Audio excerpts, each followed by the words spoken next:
Hello, ladies and gentlemen, and welcome to Tuesday's episode of Trending, brought to you in association with Ickonic Coffee.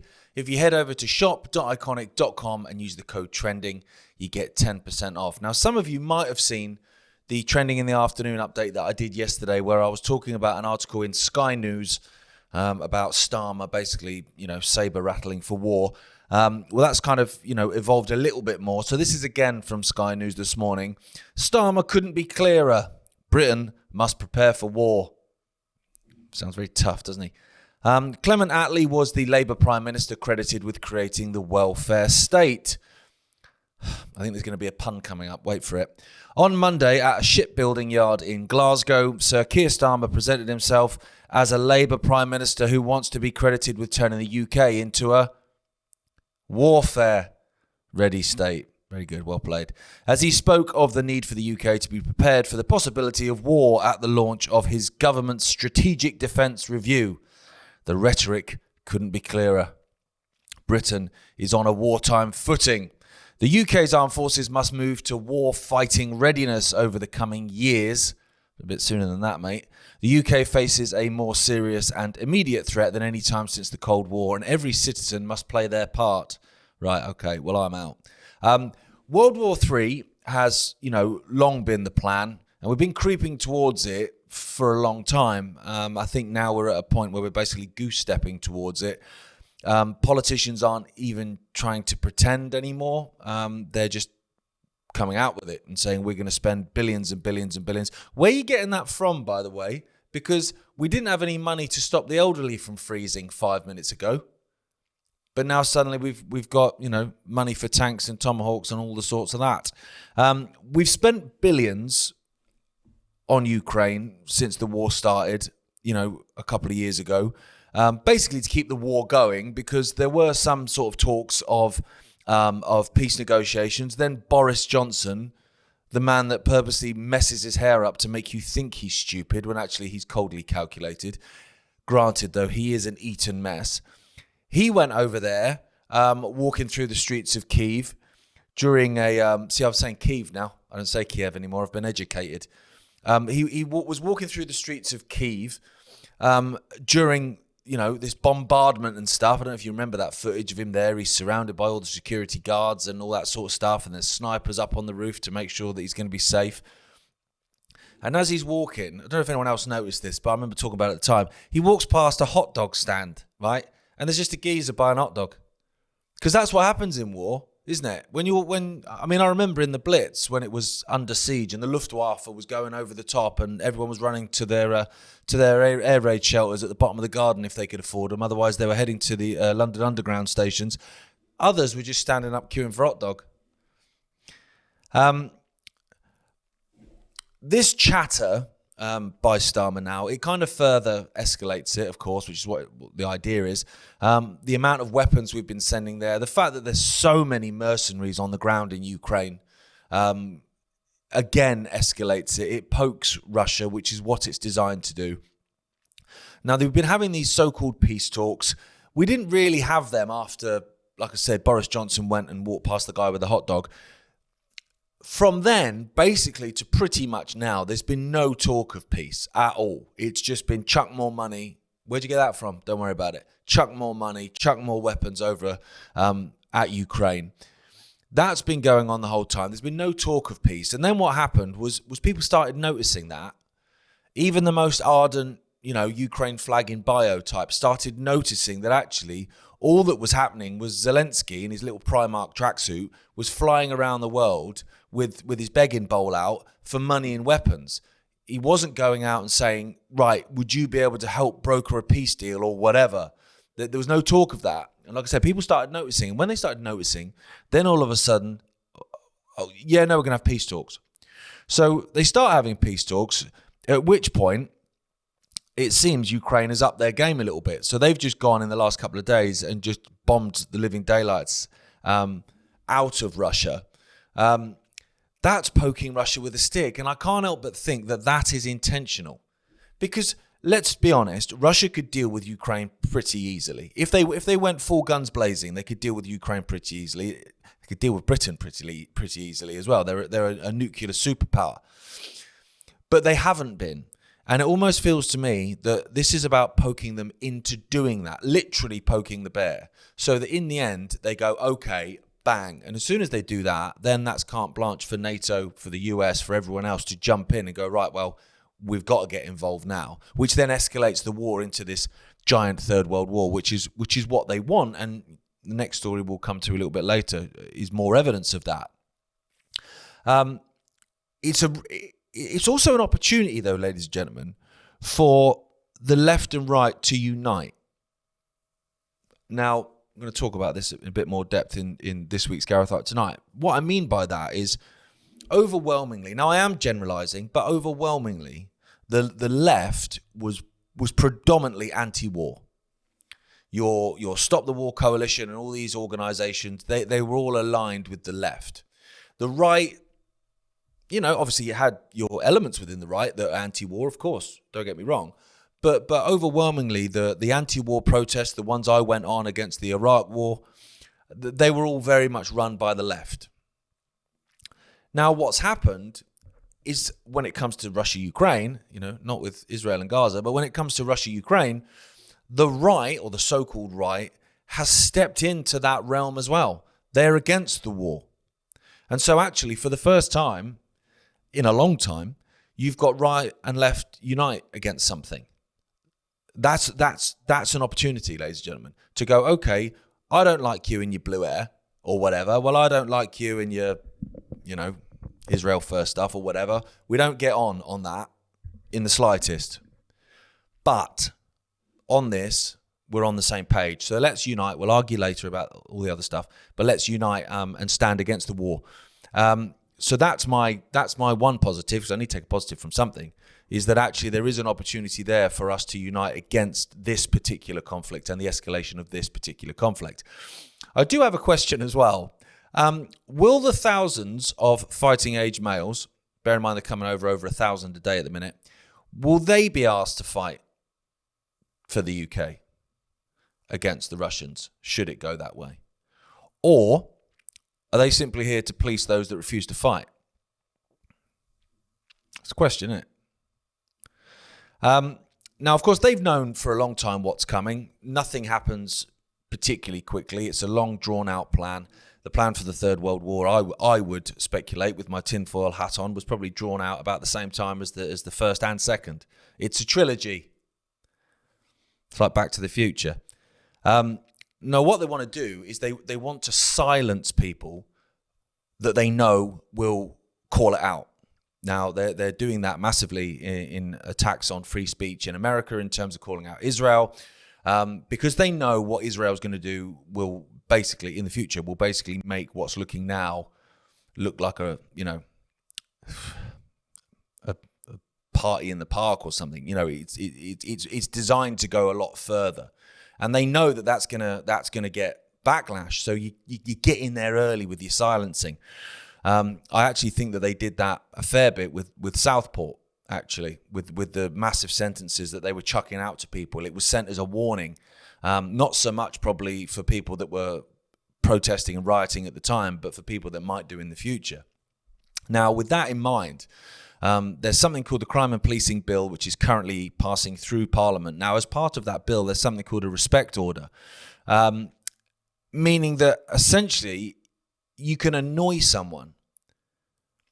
You can disrespect someone. You can cheese someone off with your opinion. And it's not a crime, not yet, to annoy someone.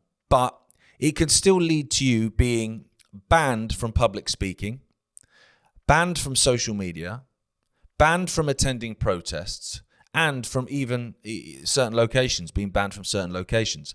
Now, like I say, this is something that isn't a crime. This is just you annoying someone. It's a respect order. So you disrespect someone, or like the state. But where it gets a little bit darker than that is that, you can be banned from public speaking, social media protests, and certain locations for not committing a crime. It's not a crime to annoy someone. Like I say, sure, I do it all the time. People certainly do it to me all the time.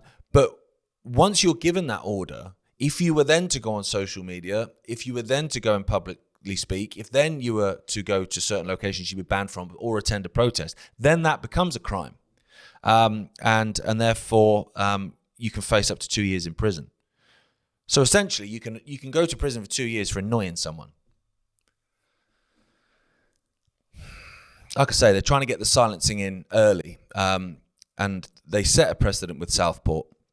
But this is why it's important for us to align, as I've said, and to resist certainly any designs on escalating the conflict with Russia, but to do it peacefully. And they will try and poke us in the chest. I've been to so many protests, when I was a kid against the Kill the Bill, the criminal justice bill, the poll tax as a kid, and all these things. Every single one had agent provocateurs to go in there, poke. You fight back. In come the police. Look how many protesters were arrested. It was a violent protest when it wasn't. We saw that COVID protest exactly the same. And we'll see that in this, I'm sure. Now, on the subject of World War III, because, it's an uplifting show today, Iran are on brink of rejecting US proposals on their nuclear program. Iran is on the brink of rejecting US proposals on the future of its nuclear program after the US draft insisted that Tehran would have to suspend the enrichment of uranium inside Iran and set out no clear route map for lifting US economic sanctions. The US proposals were the first in written form since 5 rounds of indirect talks started, but Iranian diplomat sources say that the UK proposals have no ground on Iran's demand to continue to enrich uranium inside the country. It quotes, Iran is drafting a negative response to the US proposal, which could be interpreted as a rejection of the US offer, a senior Iranian diplomat told Reuters. Now, they're set up to fail. Simple as that. They were never meant to actually go anywhere. That's why you offer a deal that Iran's not going to take. Why would you take this? So you've got to stop enriching uranium. Okay, what do we get in return? Nothing. We're still going to have you under all these economic sanctions. You're not offering anything then. So why would Iran say yes to that? There's nothing in it for them. The whole point of a negotiation is that both sides give something. So they're still under sanctions. Brilliant. And also, they're not allowed to have a nuclear deterrent, which is obviously what they're trying to develop, when their so-called sworn enemy, Israel, has got nukes. We're allowed to talk about that now. We weren't allowed to talk about that for years. We had to pretend they didn't have them. And now we're allowed. Now it's open. It's open. Yeah, now they have got them. Yeah, of course they have.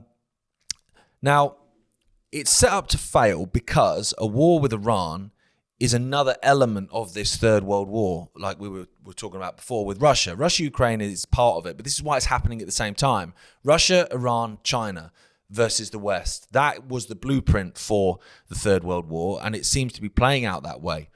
So what they want is for it to kick off. Now, Steve Wickoff, he's the man who's been sent by Trump. He claims to be MAGA, like they all do, but he's an Israel firster. He's in Israel. There's so many examples of him being an Israel firster, working in raising funds with Miriam Adelson, who's the guy the lady, who wife of Sheldon Adelson, who basically owned Trump. Let's have it right. Mossad gifted him a golden pager. Now, if you remember, the Mossad booby-trapped a load of pagers, which took out, supposedly it was aimed to take out a load of Hezbollah members in Lebanon, but they set them off in public places, so it led to the injuries and deaths of kids in shopping centers and stuff. They think it's hilarious, the Israelis, freaking psychopaths. But they gifted him a golden pager, which is obviously a little bit of a point towards that particular operation, with a great friend of Israel written on it. So that's how independent Steve Wickoff is in terms of these negotiations. Now, Israel wants a war with Iran. They don't make a secret of it. It's been going on for years. Benjamin Netanyahu going over to America, begging Congress to go to war with Iran. Everything be fine if we destroy them. Everything be fine if we destroy Saddam. Everything be fine if we take out Gaddafi. Oh, yeah, that's worked out well for Libya, isn't it? It's been brilliant. How are the slave markets? They all right? Yeah, cool, fantastic. Now, Israel has already said that they are on the brink. They are ready to strike Iran if the deal falls through. That's why it's designed to fall through, mate. And what they can do is they can say, look, the Iranians are refusing to negotiate. They're refusing to stop creating nuclear weapons. They want to destroy us. So they're obviously planning to do that, so therefore we have to preemptively strike. Now, we gave them the opportunity to stop doing it, but they can't help themselves. They want to kill all Jews and all this kind of stuff. So we're going to have to go and take them out first, because otherwise, they'll have us basically. And lots of people will go, well, it's bad, isn't it? But I suppose can't see any other way really. Couldn't see what the Israelis could do apart from that. Well, because it was all part of the plan, mate. And again, same with the first story. We need to unite against it. Whatever your opinions might be, politically or religiously or whatever, do you want to get drawn into World War III and have you or your kids or your nieces and nephews sent off to die? No, neither do I. Well, let's not let it happen then. Okay, final story. New search in Portugal in Madeleine McCann case. Goodness knows how long this has been now. Portuguese and German police have launched a new search in Portugal this week as part of an ongoing investigation into the disappearance of Madeleine McCann, which is kind of crazy given how many people go missing every single day. How many children go missing every single day? I don't care. They're not bothered. They've not got money, have they? Portuguese police confirmed on Monday that they were carrying out the search between the 2nd and 6th of June on warrants issued by German prosecutors. German investigators have taken the lead in the case since identifying 48-year-old Christian Bruckner, who is currently in prison in Germany for a separate crime, as their prime suspect 5 years ago in 2020. German authorities suspect him of murder, of the murder of Madeleine McCann, but they've not found enough evidence to bring charges. Bruckner has repeatedly denied any involvement. Now, anyone that's paid any attention to the disappearance of Madeleine McCann will probably align with me in the sense that nothing about the disappearance added up. None of the statements that were made by the family or by the witnesses at the hotel, none of it stacked up. There was too many lies across the board. The cadaver dogs of the Portuguese police finding blood in the back of the McCann's hire car.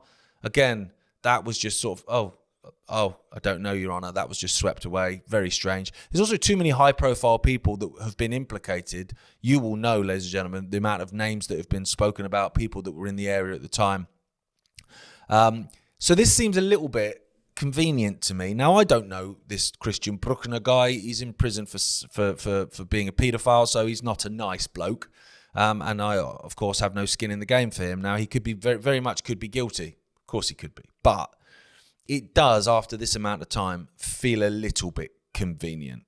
Now, I'm sure they will find Madeleine McCann's remains. I mean, a lot of people don't think that. They think it's, it's just more money being spaffed up the wall for no reason. I actually think they probably will find remains. But then you ask the question, is that because Bruckner is the killer, or because they always knew where the remains were and they just needed the right person at the right time to blame? Well, I guess we will probably never know the answer to that.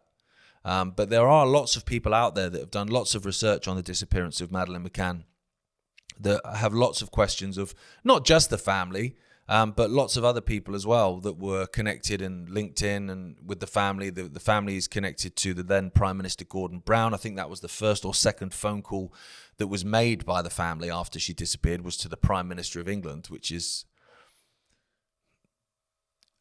quite strange, I have to say. Another element to it as well, which I think a lot of people don't know, and I have mentioned before, is that her father, Jerry, he's very well connected and he's very high up in medicine. He's a heart specialist. And when the kind of fallout from the COVID vaccine started to emerge at the beginning, when myocarditis and pericarditis started to come out very early, actually, and it started to get a tiny bit of traction, not much, but a tiny little bit of traction of, hang on a minute, there's a lot of cases here. Jerry was a co-author on a piece, which basically put pay to that for a bit, because what it supposedly did, is it proved that COVID caused myocarditis and pericarditis. And so then everyone went, oh, that'll be it. It won't be the mRNA experimental gene therapies. It won't be them. It will be that. Okay, cheers, guys. Cheers, Jerry. Thanks for that. Appreciate that. Like I say, it only did that for a while, because then the numbers became overwhelming, and there were other illnesses attached to it as well. So that kind of snowballed. They couldn't really keep that under wraps. But, you know, he's a connected geezer. So I do have a lot of questions about him, about the family, about the fact that people lied, about their whereabouts and times and all this kind of stuff. And so, you know, I don't know exactly what happened there. I'm not even going to claim to. Of course I don't. After all these years, I've kind of, you know, maybe you've got this as well, ladies and gentlemen, this sense of I tend to know when I'm being lied to, or at least when I'm being misled. And so when I'm reading this article about this Christian Bruckner, and I'd heard about it before on the radio, about the fact that they were trying to pin this to a guy that is already in prison. I don't know. Maybe he's guilty, but it feels convenient to me. And I would hope, and I'm sure it will be the case, that those people that have been investigating this independently and looking into it will continue to do that, even should they find remains and link it to Bruckner, and them that you know, them do that with it. That's the end of it. That actually people still start to continue to ask questions as to what actually went on there, because I'm sure there's more to know. But thank you for tuning in, ladies and gentlemen. As always, Trending was brought to you in association with Ickonic Coffee. If you head over to shop.ickonic.com, use the code Trending, you get 10% off. My brother and Rich will be back tomorrow, and I'll be back on Thursday. Take care.